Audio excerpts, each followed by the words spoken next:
This is the 2023 higher triple paper. So there's your formula sheet. Question 1 starts with a table. So the question says, Gareth says the best type of power station recommended overall is B. And you can see they're ranked 1 there, ranked 1 there, ranked 1 there. So agree, because they've got it's the best on everything. So I'd agree. On to the next page then. We've got to try and work out now what they are for A, B, C, and D. Well, we can work that out by looking at if there's CO2 released or if there's no emissions. So we'll be able to know from that. So our choices are fossil fuel, nuclear, and hydroelectric. So hydroelectric is going to be the one with no emissions. And then you've got fossil fuel then with the emissions, and then nuclear, no emissions. But there is going to be... let's have a look here. It's going to be radioactive waste. So that's why it's nuclear. Then we've got a efficiency question. So the input, so that's the total energy is 200,000. And then the energy produced, so the useful energy is 170,000. So the useful goes over total times 100, gives me 85%. On to the next question then, which is on waves. So we've got to just notice that the frequency is going to be constant. The depth of there, does it ask? Yeah, complete the table. Sorry, I keep missing these questions. So what we want, if it's going into shallow water, these wave fronts are going to be closer together. They're going to be smaller wavelengths. And the way you do that, so you get a ruler and you put it parallel to this line here, okay? And then you just bring them off these lines and it naturally gets smaller anyway. So that's what you'll find. So you're going to get 3 marks, I think, for doing more than 3 of these wavefronts, for connecting them to the original wavefronts and making sure that they're smaller. Oops, don't want to do that. When we come to this bit then, we're looking to see how many waves are in region A. So that's 1 complete wave to there, and then I've got a half a wave, so 1.5. The distance is 15 centimeters. So how many, to get my wavelength, I want to see how many times 1.5 goes into 15 to get 1 wavelength, which will be there, and you can see it's 10 centimeters. That kind of makes sense. Onto this page then. John says the wave speed in region B is greater than in region A. Explain if he is correct. Well, this is region A. Region B, you can see that there's more wavefronts there. Remember now, frequency is constant. So if we're going to look at this equation where wave speed equals frequency times my wavelength, okay? If the wavelength is smaller and frequency is constant, then wave speed has got to be smaller as well. And that's your link for 2 marks. This one tripped me up a little, but we've got to bear in mind now that they're keeping the water constant at 10 centimeters, okay? And they're putting these different size blocks in. So we're looking for the difference then from the top of the water to the bottom of the block. So we can see the thickness of the block is 8. There's only 2 centimeters. And then if they reduce the size of the block, we're going to get a bigger depth of water. So complete this, so you can see as we come down 2 centimeters here, we're going up 2 centimeters here, so that's the pattern. And then we're going to use that table to calculate the wavelength at 50 hertz when it is 6 centimeters. So the first thing I'm going to do is 6 centimeters, and then we've got the wave speed at 75. So I know my wave speed now is 75, okay, and then my frequency is 50, so I get 1.5. Centimeters, which is my wavelength. Continuing on with this question then, now we want to say, Janet states the block decreases by 2 centimeters, the wave speed increases by 1/4. Explain if Janet is correct. So what we want to do then is use some figures from that table. So there's a couple of ways to do this because it's a numeracy question. So what I've actually done is, let's see how much 1/4 of 60 is, which is 15, okay? So to do that numeracy, you would just literally 1/4 is 0.25 times your 60 comes out with 15. Add that to my original 60 now, which is like 1/4 of it, so that becomes 75. Check that in the table. Yeah, it goes from 60 to 75 as I increase it by 2.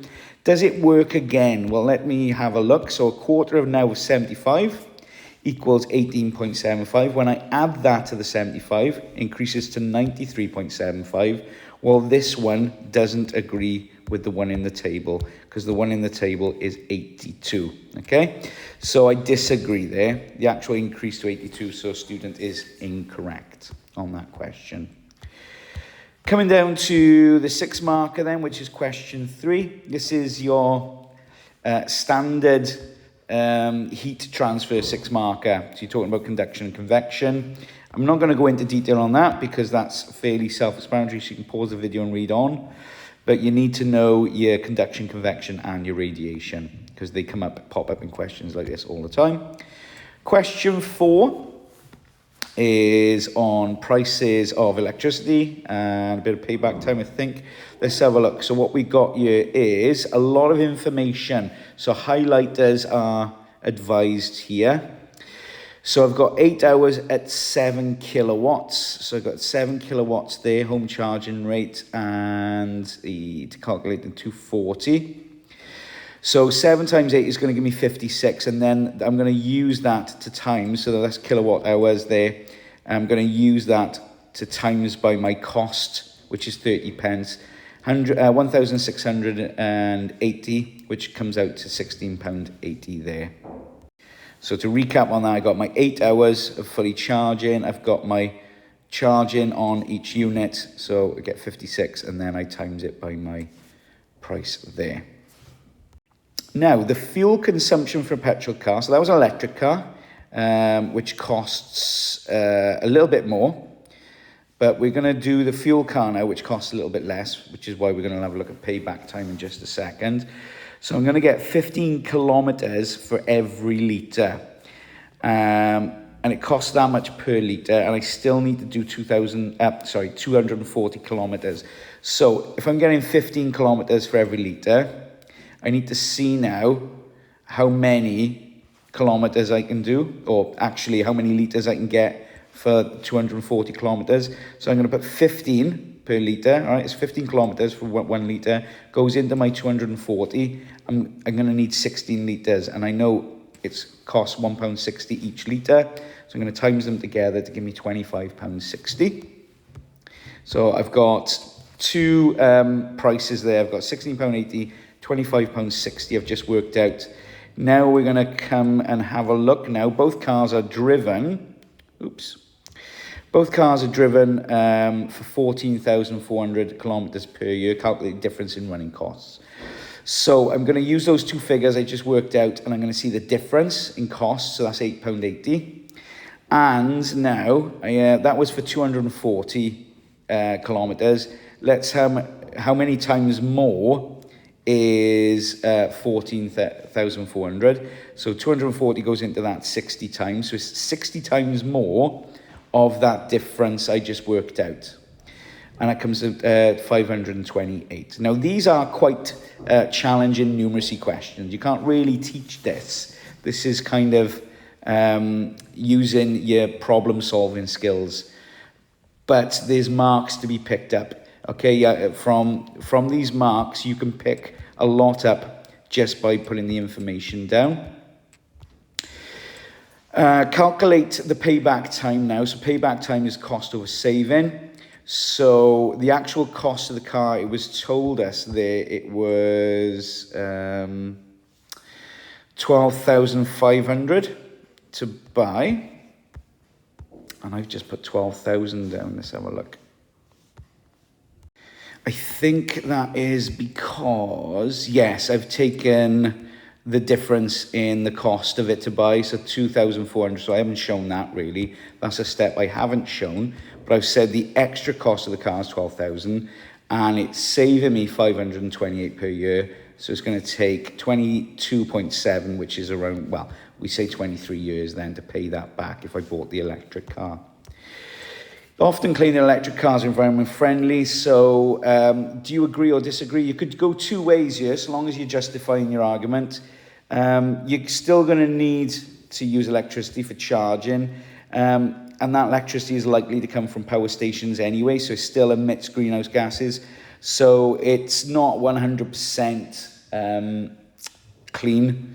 You could well, if you argued that it come from renewable sources, you could argue that it's clean, but I'm going to disagree because I'm going to say it still emits greenhouse gases there. The next question is question 5. Because I was getting tired, I made a mistake here, and this is quite a common mistake actually, so I'm glad I made it. When you define transverse and longitudinal, it's the vibrations or oscillations of the wave are at right angles to the direction of the wave's energy. Now I put energy of the wave is at right angles. I've seen that so many times written by students, and then they don't give the marks. So you've got to make sure you put in vibrations or oscillations of the wave is at right angles to the direction of the wave, or the direction of propagation, or the direction of energy. Then we've got a total internal reflection question, and it asks you what that is. So it's TIR, total internal reflection. Explain why light travels through the fibre as shown. So why is it not refracting? Why is it totally internally reflecting? Well, there's two laws, isn't there, for total internal reflection? It's got to be a lower density outside. So there's lower density than glass, and then that critical angle has got to be, so light hits the side above the critical angle, so it's got to be more than the critical angle there, otherwise it leaves. Okay? And then we've got S waves and P waves. So it's asking you really now why there's no S waves here, because S waves can only move through solids and not through, and not through liquid. Because P waves can only come through to the other side when there's an earthquake on the one side. That's how they kind of know the structure of the earth there. Oops, didn't want to do that. Down then to question 6. So this is on gases. The particles get close together, so there's less move move around, is what happened in here when they squashed that. They're going to collide more frequently with each other and the sides of the chamber, so that's why the pressure goes up, because there's more collisions, it means more force. We've got some figures here in the table, which we're going to probably need to use by ear, which we do. So Chris states that the volume and temperature is constant, so I'm going to take 2 lots of figures from that table to prove if he's right or wrong. So I've taken the 20, when it's 20, temperature's that, and I've taken 40, and the temperature's that. So I'll show that there, okay? And then you can see the answer there is 0.09 minus, and then minus 0.23, and they are not equal with each other. So I disagree on that. The student plots a graph. So because it's in degrees Celsius now, on your front page, your equations page, it's plus 273. So if we're gonna extract this back, if we're gonna extrapolate this line back to there, then it's going to be in this negative region. So we're going to have to read the temperature when the volume is 0. Okay, this is going to be back here. Balloon is filled with a volume of 2800 at 7. So we've got now this equation from your front page. Actually, it's a version of that, okay? In fact, I think I'll show you. It's worth showing you this one because it's a constant that says PVT equals a constant. Well, that means PVT equals PVT. So when we bring it down to here, where am I? No, we don't want that one. It's over here, isn't it? There it is. So because the pressure is constant, I don't need my pressure. I'm just going to use V1 over T1 equals V2 over T2. I got my figures from here. 2800 goes on top for my V1. And then 280 Kelvin there because I've converted. I've also converted 67 to 340 kelvins. And then when we rearrange, we get that. And then the answer is going to be 3400 centimeters cubed as your volume.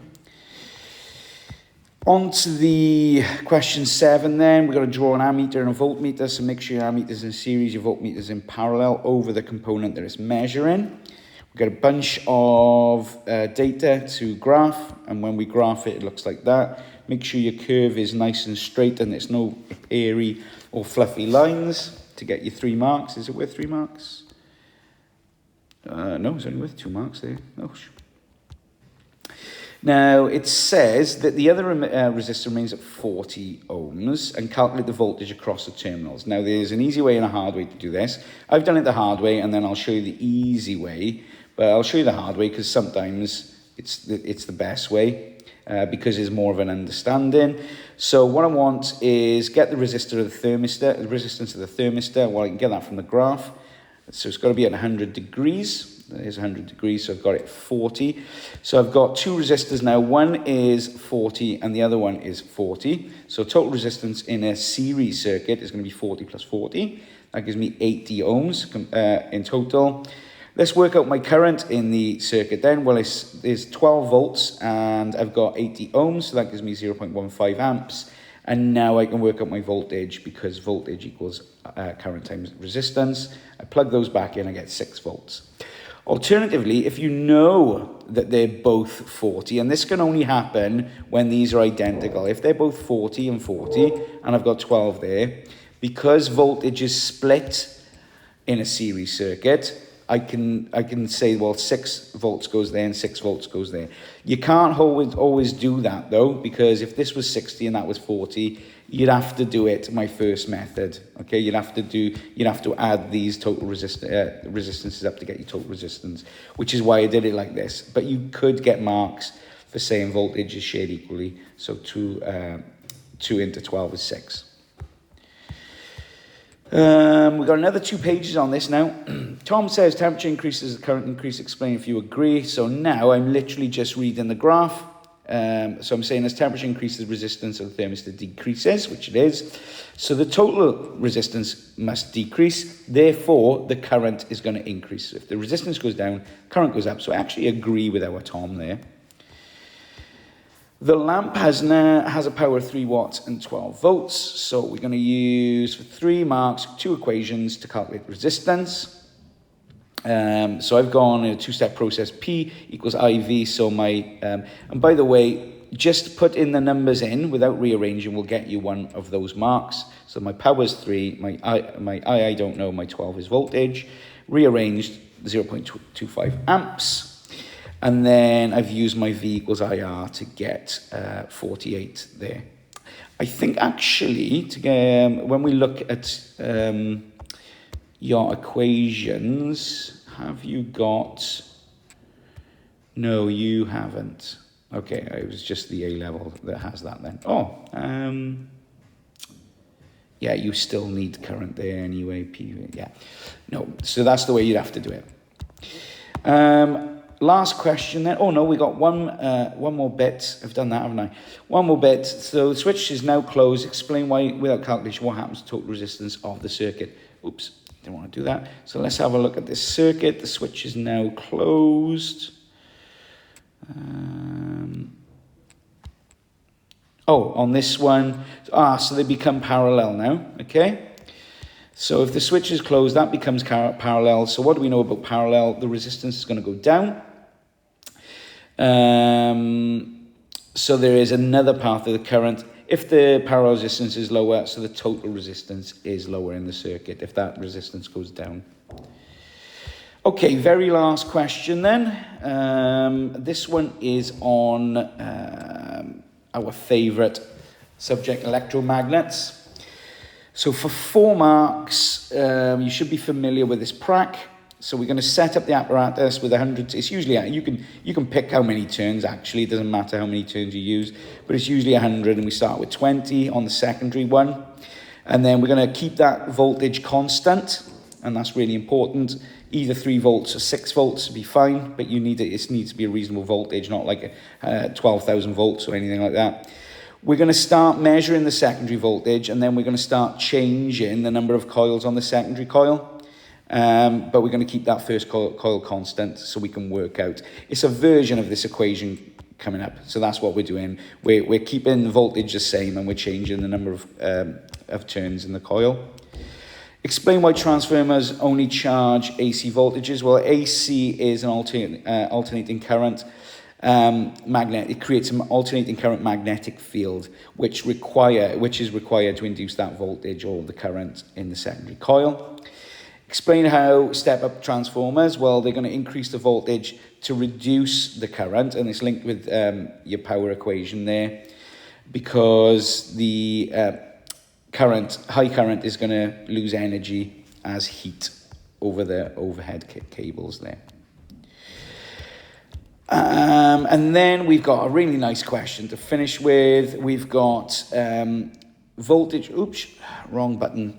We've got voltage 1, we've got voltage 2, and then we've got the number of turns 1, and it wants you to know, work out the number of turns 2. So we use that equation, V1 over V2 equals N1 over N2, to get our final answer.